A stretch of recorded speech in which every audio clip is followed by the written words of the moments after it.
28 نوفمبر موريتان، خلقت فينا زين حلال شباب. راح يا الشعب امرح اشعل النيران، بنوفمبر يشرح الاخلاق فلوان. اطلب لك للمالك ربك ذا الحنان، الابطال تبدي فسيح الجبال.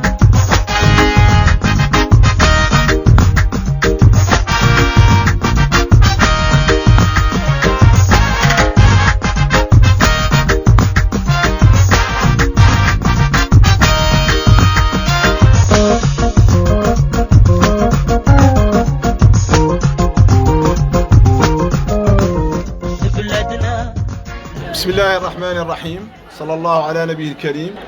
يسعدني ويشرفني أن أشارككم الليلة في بلدي دار النعيم أفراح الذكرى 62 لعيد الاستقلال الوطني المجيد 28 نوفمبر 2022. هذه الذكرى التي تمثل إحدى أهم محطات النضال المضيء للشعب الموريتاني، ذكرى أجدادنا الذين دفعوا أرواحهم الزكية في سبيل هذا الوطن الغالي بتضحياتهم الجسام، وسطروا بطولات رائعة في كل شبر من هذا الوطن العزيز، رحمهم الله تعالى برحمته الواسعة، فكانوا وقودا وزادا لتحقيق الاستقلال وطرد المستعمر. كما أذمن بهذه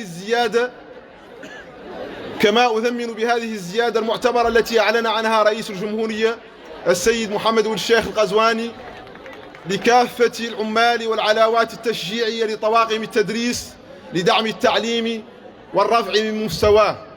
كل هذا وذاك يجعلنا اليوم ممتنين لما توصلنا إليه من انفتاح واستقرار ودعم اقتصادي للعمال، سيمكن بلدنا من رفع التحديات والوصول إلى الأهداف التي نشهدها.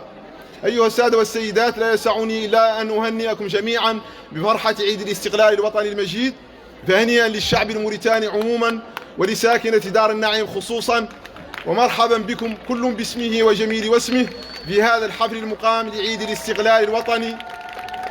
فشكرا على حضوركم معنا، كما أشكر اللجنة المشرفة على تنظيم هذا الحفل البهيج، وكل من ساهم من قريب أو بعيد في إنجاح هذا الحفل، دون أن أفوت هذه الفرصة بالشكر والتقدير للسلطات الإدارية والأمنية على تعاونها معنا في جميع الأنشطة. والسلام عليكم ورحمة الله تعالى وبركاته.